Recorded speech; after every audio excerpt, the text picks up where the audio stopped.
Well, this is Baruch Fleischman at the Tikkun Elevator Kollel, and we find ourselves once again looking at the ultimate connection with Hashem. This is a book that I really like. As I said, that I learned a long time with Rabbi Mimran. If you ask the question, you say, well, I'm always been the core of the Breslov. One of the greatest tenets of the teachings of Rabbi Nachman is the concept of Hisbaididus, which is meditation. Now, the way that it's described for the Breslovers is not necessarily the way that Rabbi Mimran is saying this now. But it doesn't mean that they contradict each other, not at all.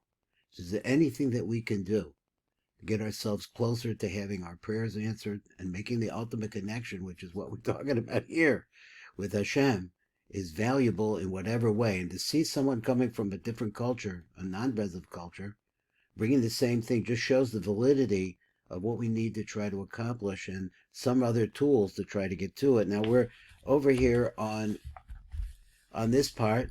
He calls it part 6. It's about hearing voices. So we have been talking about, to a certain extent, mind control, and want to look at what we need to control a little bit more. And let's see where we start right here. So it says, Vihine, so we're going to quote over here, he says, ultimately, this is the Ramchal. He says, Vihine b'techida yischazek his davkus on the shamos. So the first thing that a person needs to do, he says, his davkus, the Jewish people in general, the clinging of the neshamas b'kdushasi yisbarach.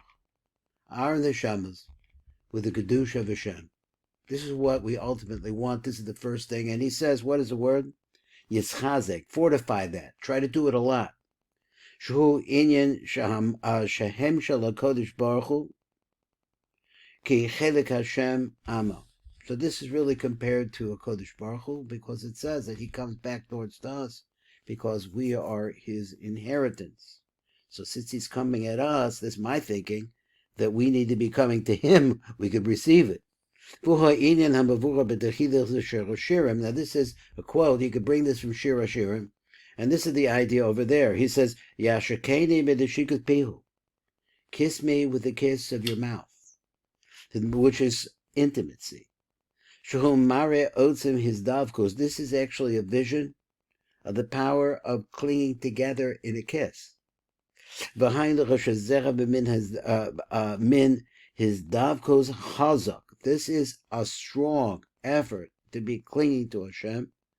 And it is possible, this that you are able to do, whether you're talking between the Kodesh Baruch Hu and Vanas Yisrael. So between the two of them, that the Kodesh Baruch Hu wants us, we're his portion. And what we need to be davek to that eternity.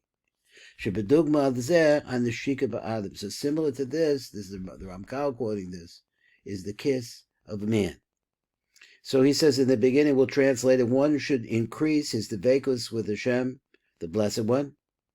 So he said, by doing this, a person will be accomplishing what the pasuk made reference to as having a share with him. Being a part with him, what's that mean? Similarly, we find in Shir HaShirim, giving a kiss with his mouth. Intimacy. Now, let me move this back here, see if I can get it going again. And it said, if we would walk into the doctor's office and say, these are words of Rabbi Mimran, I hear a voice in my head. You'll say this, I heard a voice in my head. In all likelihood, you would be referred to a psychiatrist for treatment. Hearing voices is not considered acceptable in our society. Nevertheless, it is extremely common. The truth is, absolutely everyone hears a voice, or perhaps several voices in his or her head, voices that are running constantly. Those voices are the thought processes that flow involuntarily through our minds. The ongoing monologues and dialogues and the arguments going, I add that, and we don't even realize that we are capable of stopping them. Now you have to think about what we need to do in order to be close to eternity. Surely at some point you've come across people walking down the street talking or muttering to themselves incessantly. Quite possibly you've simply written them off as mentally ill, without giving them a second thought even. But have you ever paid close attention to the workings of your own mind? Has it ever occurred to you that we and all the other, quote, normal people in the world are not so very different from those mentally ill individuals that you've seen walking down the street, like you said. The voices in our heads are continually commentating, speculating, judging, comparing, complaining, liking and disliking. What is unique about those we consider to be mentally ill, now what's special about them is they do all this aloud. They do it aloud. They have the conversations out of their mouths. While we generally keep our mental conversations to ourselves, or we normally keep our conversations to ourselves. All this chatter going on in our heads may have nothing to do with what is going on with us at the time. This is the thing. This is that you come into, let's say, for example, you're going to pray. You're going to a minyan. And all you're going to carrying a long flow of thoughts along with you as you head into that minyan. So he says, no matter what is happening right now, and you may not even be preparing or paying attention to what's going on around you 100% because of the thoughts. Our minds may be busily involved in reliving the past, whether recent or distant, or it may be imagining or even rehearsing any number of possible future situations that may or may not actually occur.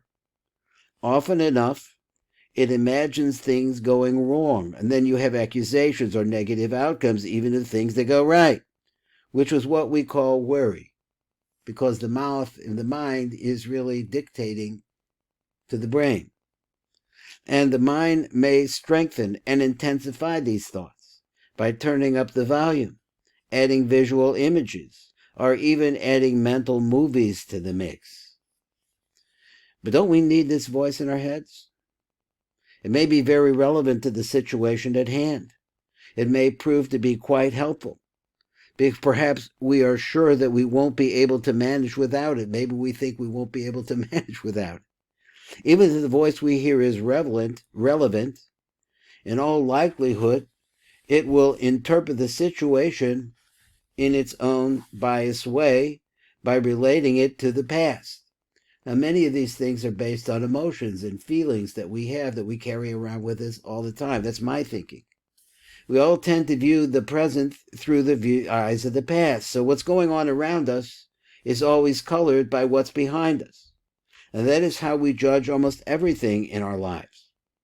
The reason for this is that our minds have been conditioned by our history, by all that we've experienced in the past.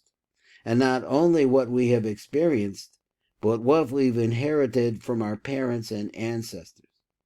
And what we've absorbed from the world around us, the culture in which we find ourselves. I'm in America. So American culture is a commercial culture. Everybody's buying and selling, which we find ourselves and all the people with whom we come in contact, that it has its own Weltanschauung. It has its own.